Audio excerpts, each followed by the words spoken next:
Picture yourself sitting at your kitchen table.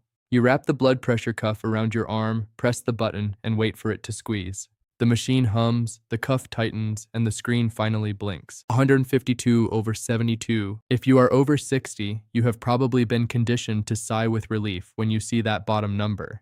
You have been told all your life to watch that lower number, to make sure it doesn't get too high. So 72 seems perfect, right? It feels like a passing grade. But today, I need to tell you why the rules of your body fundamentally change as we age, and why having a perfect bottom number paired with a high top number might actually be a medical red flag flashing right in front of you. I am Dr. Marcus Lin. In my decades of practicing preventative cardiology and geriatric medicine, I have seen thousands of patients do exactly what they were told, only to end up in the emergency room because they were focusing on the wrong metric. We are going to change that today. By the end of this video, you will understand exactly why the rules of blood pressure flip after age 60. I am going to teach you how to calculate your own internal arterial stiffness score right at your kitchen table, and I will explain why you absolutely aren't crazy if you feel exhausted or dizzy when your doctor changes your medication. In fact, that dizziness is a vital biological warning sign.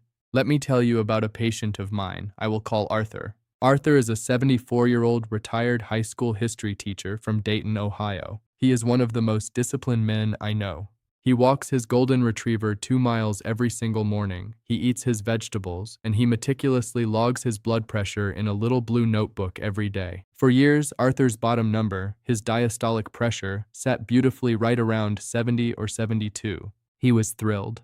His previous doctors were thrilled. He felt he was winning the cardiovascular game. But over the span of about 5 years, his top number, his systolic pressure, started a slow, quiet climb. It went from 130 to 140, then crept to 145, and eventually settled around 155. Arthur wasn't worried. He told me, "Dr. Lin, my bottom number is great, so I know my heart is resting properly. It's just a little age-related pressure on top, and you sir in cancer bar near canuraries so." That was a reasonable assumption based on old advice, but it was dangerously incomplete. Arthur had what we call isolated systolic hypertension. Because he felt fine and his bottom number looked textbook, no one intervened. Then, one Tuesday afternoon, while pulling weeds in his garden, Arthur suffered a transient ischemic attack, a mini-stroke. He suddenly lost the ability to speak, and his right arm went completely numb for about 10 minutes. He recovered, thank God, but when I saw him in the hospital later that evening, he was terrified and deeply confused. He held up his little blue notebook and kept asking, "How did this happen? Half of my numbers were perfect. I did everything right." Arthur's story is the story of millions of older adults. To understand what happened to him, we need to look at the hidden math of aging arteries. When you are 30 or 40 years old, your arteries are like fresh, springy rubber bands. They are incredibly flexible. When your heart pumps blood out, which creates the top number, the systolic push, those flexible rubber bands stretch out smoothly to absorb the force of that wave. Then, when your heart rests between beats, the bottom number, the diastolic phase, they gently and smoothly snap back to keep the blood flowing. In younger adults, if that bottom resting pressure is too high, it means the cardiovascular system is constantly clenched, and that is a major warning sign for early heart disease. But as we cross into our 60s and 70s, something fundamental shifts inside us. Through decades of normal wear and tear, microscopic inflammation, and the natural aging process, those fresh rubber bands slowly turn into stiff, rigid pipes. They lose their natural elasticity. Now, when the heart forcefully pumps blood into a stiff pipe, the the pipe cannot stretch to absorb the shock. Instead, the pressure inside that pipe spikes violently upward. That is exactly why your top number climbs as you get older. At the exact same time, because the artery is stiff and cannot recoil properly to maintain pressure between heartbeats, the resting pressure inside the pipe actually drops or stays artificially low. This is exactly why the rules flip. It took the medical community a long time to catch up to this reality. Large-scale data from landmark research, like the Framingham Heart Study, completely changed how we view aging arteries. It took researchers years of tracking thousands of patients to realize that in older adults, it is that forceful, spiking top number that does the actual damage. It acts like a high-pressure power washer, slowly and repeatedly stripping away the delicate inner lining of your blood vessels. Over time, this intense pressure leads to microtears in your brain, your kidneys, and your eyes. Having a high top number and a low bottom number isn't a reassuring sign that half of your cardiovascular system is healthy. It is a loud, clear sign that your arteries have become dangerously stiff. Arthur wasn't experiencing a harmless side effect of getting older. He was watching his arterial stiffness increase daily in that blue notebook, and nobody told him what he was actually looking at. But here is where this gets incredibly complicated, and where so many seniors fall into a terrible trap. Because once you and your doctor realize that top number is too high, the instinct is to aggressively bring it down with medication. And that is exactly when a whole new, often terrifying set of symptoms begins. Let me tell you about Martha, a 68-year-old retired nurse from Mesa, Arizona. Martha came to my office in tears. For 6 months, she had been experiencing severe, room-spinning dizziness every time she stood up from her favorite reading chair. She was chronically exhausted, her memory felt foggy, and she lived in constant fear of falling and breaking a hip. Her previous doctor had noticed her top number creeping up into the 150s and, with the best of intentions, put her on a heavy, aggressive dose of blood pressure medication to force that top number back down to a youthful 120. On paper, the treatment looked like a massive success. Her new reading was a beautiful 125/54. Her doctor patted her on the back and told her she was doing great. But Martha didn't feel great. She felt like her body was shutting down, and she was right. What Martha was experiencing is a biological reality known in cardiology as the J-curve phenomenon. And if you are currently taking blood pressure medication, I need you to listen very closely to this next part.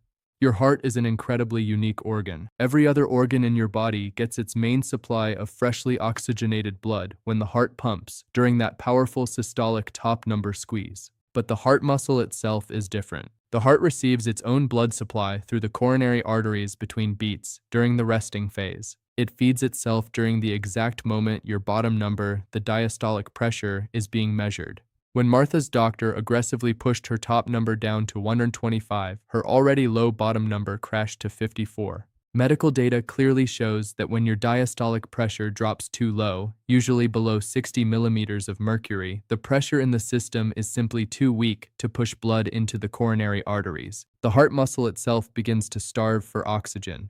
This is why Martha felt dizzy, weak, and completely drained of energy. When she stood up, her cardiovascular system, running on a depleted resting pressure, couldn't pump blood to her brain fast enough. We call this orthostatic hypotension. Martha wasn't crazy. She wasn't just getting older. She was experiencing the direct physical consequence of a medication protocol that ignored the unique mechanics of her aging arteries. The medication was treating a number on a chart, but it was actively starving her heart. Geriatric cardiology guidelines have evolved significantly over the last decade, but unfortunately, the standard 15-minute clinic visit doesn't always leave time to explain this complex shift. Many seniors are caught in this exact crossfire. They are caught between a dangerous top number that damages the brain and kidneys and a bottom number that drops so low it starves the heart and causes falls. So, how do you know if you are caught in this trap? How do you know if your arteries are dangerously stiff? You don't need a fancy MRI or an expensive executive health scan. You just need to look at the secret metric hiding in plain sight on your blood pressure monitor. It is a metric called pulse pressure, and it is the true indicator of arterial aging. Pulse pressure is simply the mathematical gap between your top number and your bottom number. I want you to calculate your own arterial stiffness score right now. Take your top systolic number and subtract your bottom diastolic number. Let's use Arthur's numbers from earlier. His reading was 152/72. If we take 152 and subtract 72, we get a pulse pressure of 80. In a healthy, highly flexible cardiovascular system, a normal pulse pressure is usually somewhere between 40 and 50. But as those arteries stiffen into rigid pipes, the top number spikes and the bottom number drops, stretching that gap wider and wider. When your pulse pressure reaches 60, it is a warning. When it reaches 70 or 80, it is a massive, flashing red light. A wide pulse pressure means your arteries have lost their shock absorbers. It means every single time your heart beats, a violent wave of pressure is slamming into the delicate vessels of your brain. And statistically, a wide pulse pressure in older adults is one of the strongest independent predictors we have for a future stroke or heart attack. This is why looking at your blood pressure as a simple pass or fail grade is so dangerous. It is not a report card. It is a communication tool. Your body is giving you raw data about the physical stiffness of your internal plumbing. If you are sitting there right now realizing your pulse pressure is 70 or 80, or if you have been experiencing that terrifying dizziness when you stand up, I want to empower you with the exact words you need to use at your next medical appointment. You have to advocate for yourself, and you do that by asking precise, medically grounded questions. At your next visit, I want you to look your doctor or pharmacist in the eye and ask this exact question. Are my current medications pushing my diastolic pressure too low and causing my dizziness? Follow it up by asking, given my age, are we aggressively chasing a youthful top number at the expense of adequate blood flow to my heart? Do not let anyone brush off your dizziness as just a normal part of aging or a harmless side effect you have to live with. A medication that lowers your numbers but puts you at risk of falling and breaking your hip is not a successful treatment plan. It requires a careful, individualized adjustment. But adjusting medications is only half the battle. Because if your pulse pressure is wide, the ultimate goal isn't just chemical management. The ultimate goal is actually restoring some of that lost flexibility to your blood vessels. And you might be shocked to learn that the most common advice seniors get, to aggressively cut out every single grain of salt, can sometimes make this problem significantly worse. Let me show you what you should be doing instead. For decades, the standard medical advice for high blood pressure has been a blanket statement: drastically cut your salt. And while reducing highly processed, sodium-packed foods is absolutely beneficial for your overall health, taking salt restriction to an extreme in your 70s can actually backfire if your arteries are already stiff. When you severely restrict your salt intake and, as many seniors do, intentionally limit your water intake to avoid waking up to use the bathroom at night, your overall blood volume drops. Think about the physics of that for a moment. You have stiff pipes that can no longer squeeze properly, and now you have significantly less fluid running through them. What happens to the resting pressure in that system? It plummets. Your bottom number crashes, and your heart is left starving for oxygen during its critical resting phase. Instead of aggressive salt starvation, the goal for your aging arteries should be optimizing your blood volume and vascular health. I want you to focus on adequate, consistent hydration throughout the day. Drinking enough water ensures that your blood flows smoothly and maintains its proper volume, helping to support that critical diastolic pressure while simultaneously easing the workload on your heart during the powerful systolic push. The second step is addressing the stiffness of the arteries themselves. You cannot permanently reverse decades of arterial aging, but you can absolutely improve vascular compliance. That is the ability of your blood vessels to relax, expand, and adapt to pressure. And the most powerful tool for this isn't found in a pharmacy aisle. It is gentle, consistent morning movement. I am not talking about running a marathon, shoveling heavy snow, or doing intense weightlifting, which can actually cause dangerous, sudden pressure spikes in older adults. I am talking about rhythmic, moderate movement. When you wake up, your blood pressure naturally surges as your body prepares for the day. If your arteries are stiff, that morning surge is when you are most vulnerable to a cardiovascular event. By engaging in gentle movement shortly after waking, like a 15-minute walk outside, or even just rhythmic stretching and marching in place in your living room, you signal the inner lining of your blood vessels to release a molecule called nitric oxide. Nitric oxide is a natural vasodilator. It acts like a chemical massage for your blood vessels, telling them to open up, relax, and accommodate the blood flow. This gentle expansion helps bring down that dangerous top number over time without artificially collapsing the bottom number. The third piece of this puzzle is managing the invisible tension running through your body. Chronic stress, anxiety, and even poor sleep keep your nervous system locked in a state of high alert. When you are in high alert, your body releases adrenaline and cortisol, hormones that physically clamp down on your blood vessels. If your vessels are already rigid from age, this stress-induced clamping drives your pulse pressure dangerously wide. You have to give your cardiovascular system permission to stand down. Whether it is through 10 minutes of focused, deep breathing in the afternoon, praying, or simply turning off the evening news to read a calming book, managing your stress is a direct physiological intervention for your aging arteries. It is not just about feeling peaceful, it is about physically expanding the space inside your blood vessels to protect your brain and your heart. Now, I need to be exceptionally clear about something.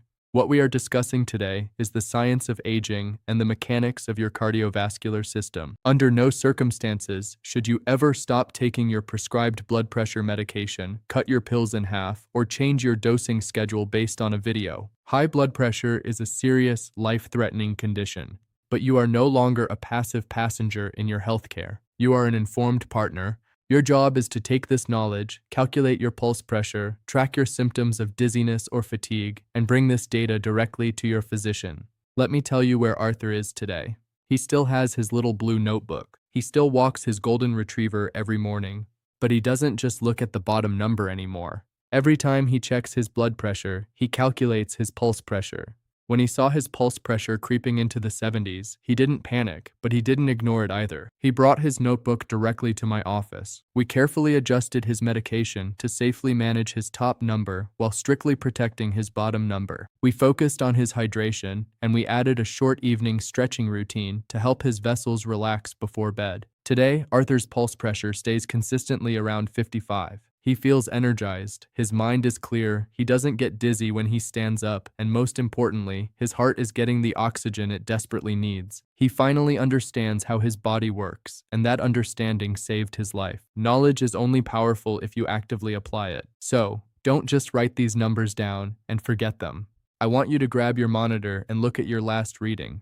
Do the math. Which number has been causing the problem recently? Comment top higher if your systolic pressure is the one creeping up. Comment bottom higher if your diastolic pressure is dipping too low. Or comment asking my doctor if you are taking this exact conversation to your next medical appointment. If this video helped you finally understand what is happening inside your body, please share it with a friend, a spouse, or a loved one who might be staring at their own blood pressure cuff in confusion. Save this video so you can review the math whenever you need it, and make sure you subscribe to the channel. We decode the science of aging every single week, giving you the tools to protect your health, your heart, and your independence. I am Dr. Marcus Lin. Stay informed, stay hydrated, and I will see you in the next video.